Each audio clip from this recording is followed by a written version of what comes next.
Many salams, viewers and foes. It's 20 past 1 in the morning. I always seem to be making these videos at this time of the night. I'm actually not going to be talking about this gang stalking BS.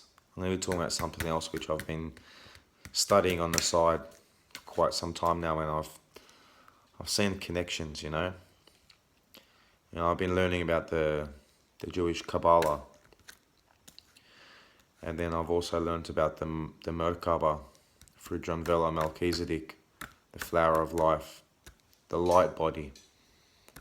Now, I'm just going to throw a few words out there and I'm going to see if you guys can see a connection. You see, the mystical Jewish teachings of sacred geometry and whatnot, and enlightenment is called the Kabbalah. And that, if you want to break that down into the old Aramaic or Arabic language, you divide it up into Kab, which means heel. You know, the heel on your foot. And Allah, so the heel of God. And then the Muslim Holy Land, the Muslim place of pilgrimage, and the first, I think, masjid was there, the first mosque, it's called the Kaaba. So again, Gab is there again, the heel. The second part, I'm pretty sure that's another derivative to Yahweh or Jehovah, because they weren't allowed to mention God's name back in those days. They weren't allowed to utter it. And then you got the Merkaba, which is the light body. And Mer in Arabic is bitter.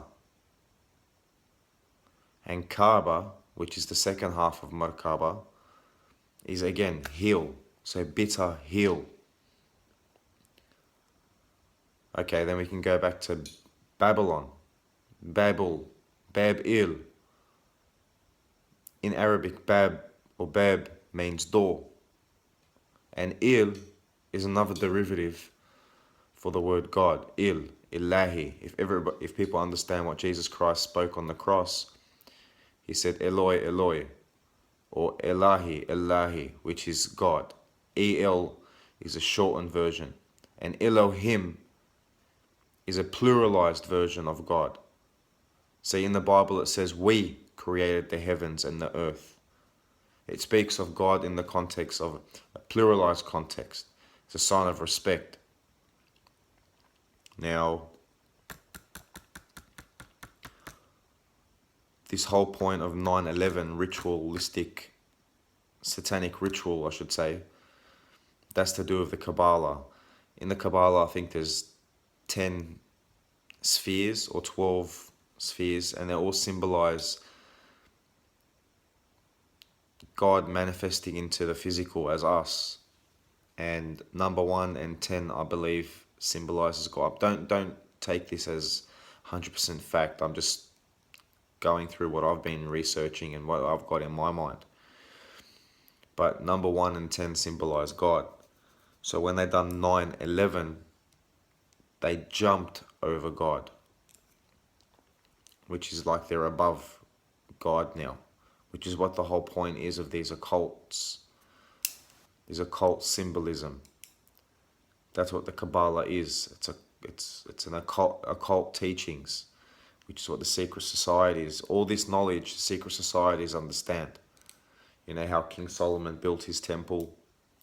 I mean, history teaches us that they don't know how the Egyptians built the pyramids, but secret societies know how they built the pyramids. They use sacred geometry, where they didn't have to physically lift things. They tapped into a very ancient knowledge, which I believe transcends from Lemuria and Atlantis, when human beings were a lot smarter and vibrating on a much higher level, before the fall of man, which is what's described in the Bible, the fall of Adam and Eve from Eden. Now I may be jumping around from topic to topic and just, there's no structured, how can I put this, dialogue in what I'm talking about. But I don't have anyone to teach me this sort of thing. I don't have anyone to ask. I don't have any guidance. I'm a student and the universe is my teacher. The creator is my teacher. Allah is my teacher. Ilahi, Elohim, Il, the Most High, Ruach Adonai. However you want to describe it or call it or identify it. It doesn't bother me.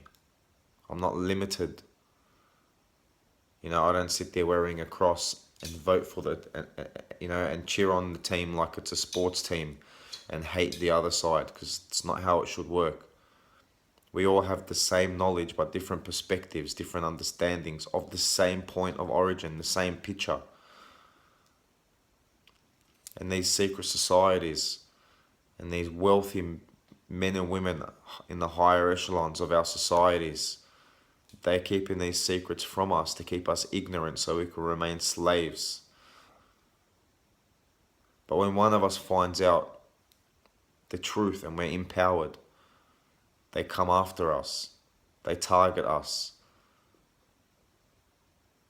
This is why I also believe some target individuals are targeted.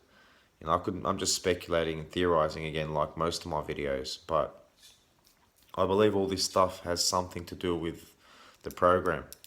And on the lower level, they blame you for heinous crimes and whatnot, so the ignorant civilians can come after you. They're not going to tell these civilians, oh, this guy knows things that he shouldn't know. Jesus, this is why Jesus was also crucified, because he was teaching the truth, which he wasn't supposed to be teaching to the lower classes, the slave classes. We all know that the Jews were known as a slave race. Why? Why were they kept suppressed and oppressed? Just like the Palestinians of today, the Canaanites. So the Jews that we have in Israel today, they share no connection to the original Hebrews, to the original Jews that left Egypt, the original Jews that descend from Abraham. They have no connection. There's only about 2 or 3% left in the world. How do you get white-skinned, blue-eyed, fair hair people in the Middle East? That environment, that climate doesn't enable people with those features to live there. It doesn't make sense. It also says in the Bible that when the Israelites or the Jews were to flee, they could go to Egypt and they can blend in with the Egyptians because they look like them. We all know the Egyptians were dark. So can you see what I'm saying here? Why are they hiding this from us? And why are the heads of churches hiding this from us? Why are they lying to us? Why are they lying to us at our Sunday sermons? Yeah? Why? Why are they attacking Islam? Why is the world attacking Islam? I've read the Quran time and time again, the translated version, because I can't read Arabic. I've watched many, many lectures time and time and time again.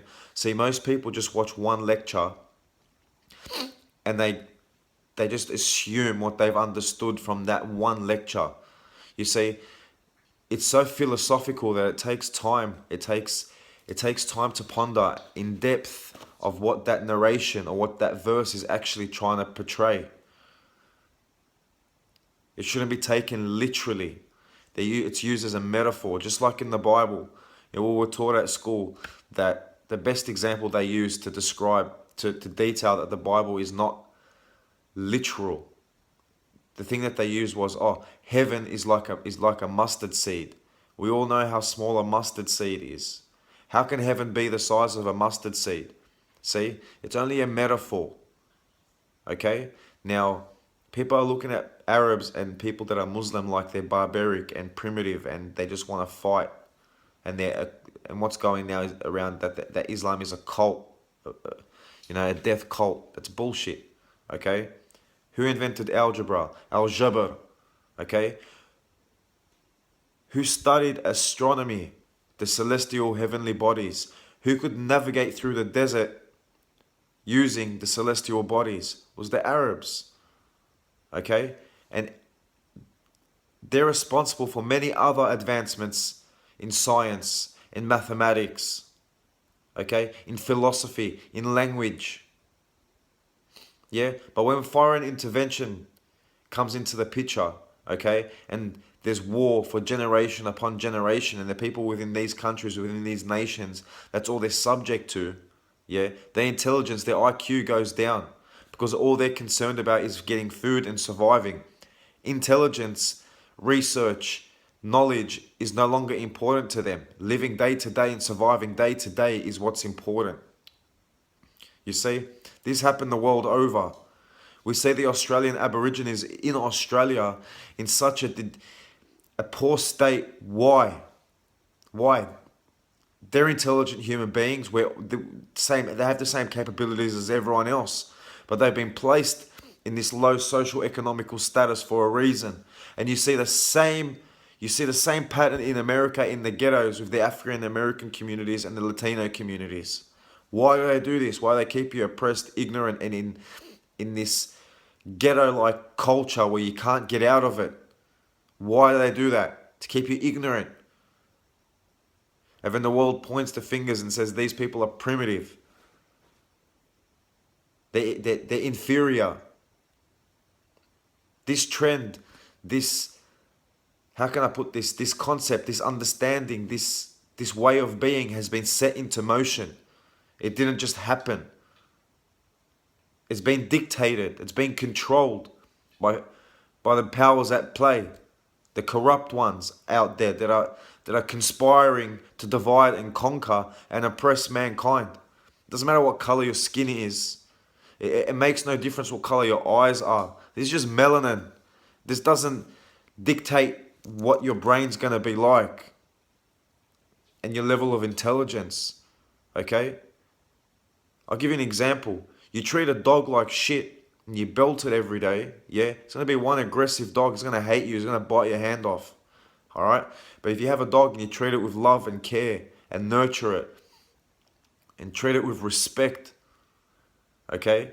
And treat it with the right that it has to life, it's going to love you.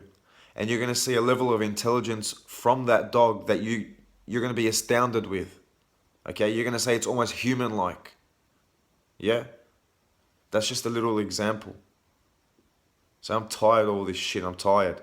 I'm tired of these governments. I'm tired of these street minions. I'm tired of these little hood rats and these junkies who just want to sell themselves out just for their next fix to try and shut me up. No more. The only thing that I'm afraid of is ending up in a prison cell. Yeah? And God knows what they'll do to me in there. These people think that I'm afraid. I'm not afraid of them. Okay? But I have a larger mind. My mum taught me one thing growing up. And I'll say you in Arabic. It says, خلي عقلك واسع, which means keep your mind open. Don't have a closed mind. Don't be narrow-minded.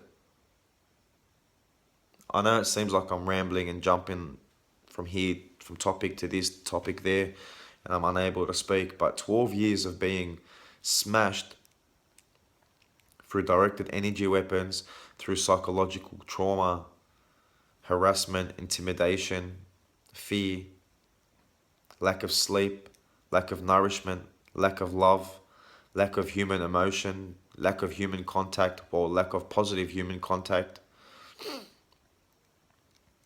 It's very hard. But I'm not going to give up. You want to take me to Nauru? You want to take me to Goulburn Supermax? You want to take me to Guantanamo Bay? I don't care anymore. I don't care anymore. People that are fighting this oppressive system are going to be labelled terrorists, and civilians are going to be used